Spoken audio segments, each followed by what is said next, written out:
Hey guys, this is Hell Hades. This is a Dragonheir video. I'd like to thank Dragonheir for sponsoring the video. And if you want to get involved, you can download right now using my link down below in the pinned comment or using the QR code. And yeah, get in the mix. We're literally just diving into Season 3. And I'm on the test server here. I'm able to see some of the stuff coming down the road. Honestly, this is going to be a crazy video. We have got some game-changing changes coming to equipment and artifacts for Season 3. In fact, I think the changes for equipment is going to be one of the biggest things that we see in Dragonheir completely in terms of builds, because we're going to have options of one-piece sets. Why that's so significant is because generally, whenever we're picking equipment up, there's a two-piece effect and a three-piece effect. And obviously, we get to equip 4 items. So you're either looking for two-piece sets and getting like double bonuses, or we're always having the one piece, which is just random, doing nothing for us. So the fact they're throwing in one-piece sets for Season 3 could be pretty nuts. We'll talk through all of the different sets in this video. Also going to talk through the new exclusive artifacts for the exclusive legendaries, which could be pretty damn cool as well. And just before we do it, I've done some other videos already. You might have already caught them, but 31 new heroes dropping in Season 3. And honestly, some of them are super cool. We've got Azul, who's actually the exclusive here, for the Shadow, which is a new damage type. We've got another new damage type in Aura heroes. I guess it's probably easier if I use the filter here. So we've got the Aura heroes that are coming in, new epics, new legendaries, which look pretty sweet. Again, I did a video showing these off. We've got the Shadow heroes, which, again, I love this one here. Caffeine's probably my favorite new hero look, but looking pretty cool. And then we've also got the, what's the third one? Yeah, Corrosion. Corrosion new heroes, which, from what I've seen so far, kick out a butt ton of damage. And actually, at the start of Season 3, there's going to be a summon event, which enables you to pick up new legendaries or epics with a Heliite dice in the featured summon. So it looks like you get, I think it may be 2 weeks, but according to my test server here, I've got another 8 days worth of the kind of like featured summon event. And the summon details here, it's basically just all new heroes with your Heliite dice. So you've got a good chance to pick up any of those new kind of damage types as well in the mix. I did do another video where I talked about a guaranteed summon that's coming a bit later in the season. So you should check that one out if you've not done so already. But yeah, let's talk gear then. Let's talk about gear sets and what they look for, what they look like for this season. So we've got here Rhapsodist calling or Rhapsodist items, attack percent with attack speed, and then the wearer's basic attack ignores 20% target's defense.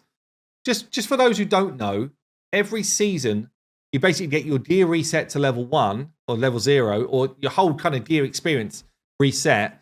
And all of the sets change. It's like you're playing a new game from a gearing perspective. So it's kind of like re-understanding the meta. PvP takes a different swing. Actually a really clever system from Dragonheir. So yeah, with this piece here, so we've got attack and attack speed and then ignoring defense.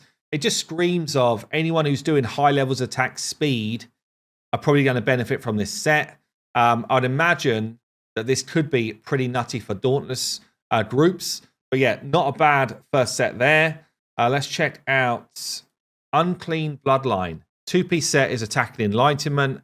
The third piece here increases derivatives damage by 20%. Ooh, that one's a nasty one. So basically, derivative damage is already extremely high scaling. So this might just mean that they're already pretty much the meta derivative damage heroes.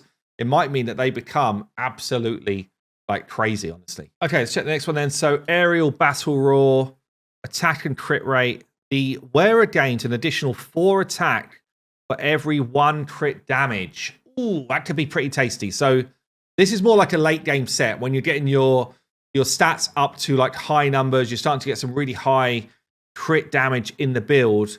I mean, I'd imagine late game you could probably get an additional 700, maybe 800 attack when you've got yourself some cool legendary pieces. So again, that could end up scaling really well into late game. Emperor's Might here. What's this one? Attack and skill haste. When the wearer deals damage to an enemy with lower attack, the current damage will be increased based on the difference. So this one is actually similar to one we had in last season, and it came into its own in specific fights. So Metatalk, I think, is probably the boss where you got maximum value, where the ads basically were spawning and it was making you attack the right target with high values of damage. Again, it's quite a niche set, but could have its role if we got the right type of boss encounters for Season 3. Okay, so on to the more tanky sets then. So we've got Skill Haste and HP percent from Tundra.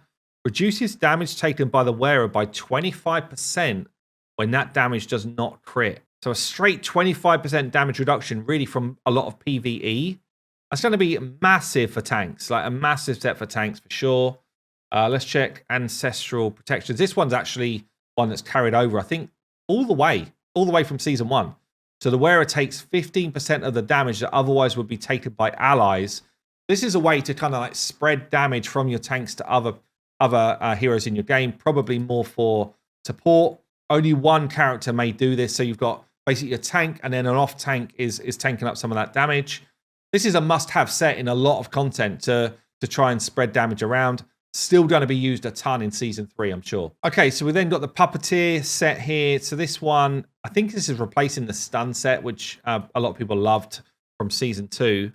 So with Accuracy and Skill Haste, allies around the wearer gain a defense up equal to 15% of the wearer's defense.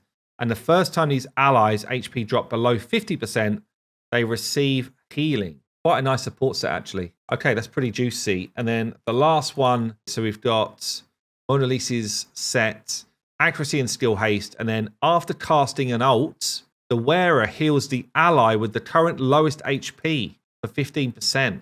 Damn, that's actually very cool as well. That will definitely get some playtime. So that's the kind of 3-piece sets. And then we've got a whole bunch of 1-piece items. I don't think I can even show you here. I need to go into the assets I got from Dragonheir in terms of the test server stuff. Okay, so we've got the Precise set. So Strike of the Unprepared. The 1-piece bonus here is bonkers. This can't stay, surely. I don't know if this is going to stay or not. 1-piece effect. The wearer deals 35% increased damage to enemies with defense down. Defense penalty. So obviously you've got the artifacts which can drop defense. And bam, straight away you get 35% more damage. That is absolutely insane.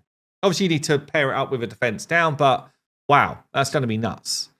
We've got Chaos Symbiosis here. So what's this? The 1-piece effect. The wearer enjoys 35% increased ultimate up and damage bonus effects, but has a decreased recharge speed. It's an interesting one. I guess it's probably more for like fast and done fights rather than long fights, because you don't want that weak recharge speed. It could be absolutely insane though. It could be a pretty nutty one. Again, for that 1-piece additional set, I really like that. You've really got some cool decisions to make on the 1-piece items here. I guess it depends as well on the cast cost of the ultimate for the hero that you're putting it on. Let's check out In Winding Flesh.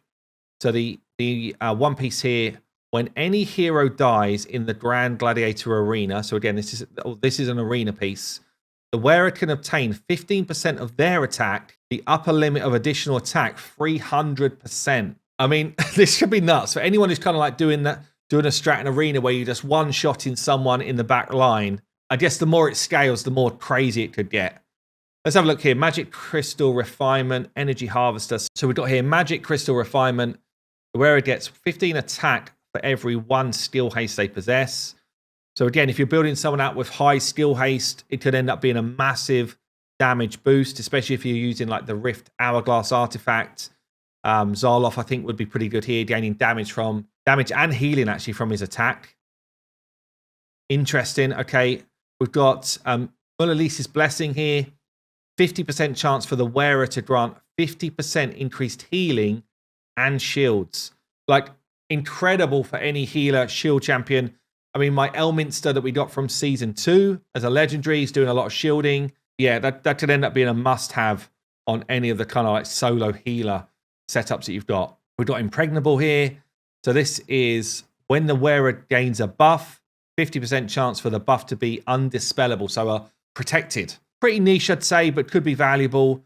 Maybe cool for arena, or if there's any bosses that we see in Season 3 which are going to remove your buffs or that type of thing. Right, what we got here? Iron Bastion. The wearer is immune to stun when being inflicted with one, but every second of stun reduces the wearer's ultimate energy. Again, probably really niche this one. Could be valuable for like Famiander and Pillar of Trials when you're taking out enemies which are trying to stun you. So again, you might be throwing some of these one pieces on for certain parts of content, which I guess is what they were thinking here with these one piece items. Mask of Austerity here. So one piece effect. 20% of the damage dealt by the wearer will be converted to healing when they drop below 50%. AoE damage can only trigger 30%. This is very cool, yeah. So cool for tanks, just trying to keep them alive, especially tanks that put out a bit of damage. This one's going to be really cool, actually, I think. Constant passive healing. Especially if you've got like an off tank as well, who's just kind of like taking a bit of damage, but you want to keep him topped up.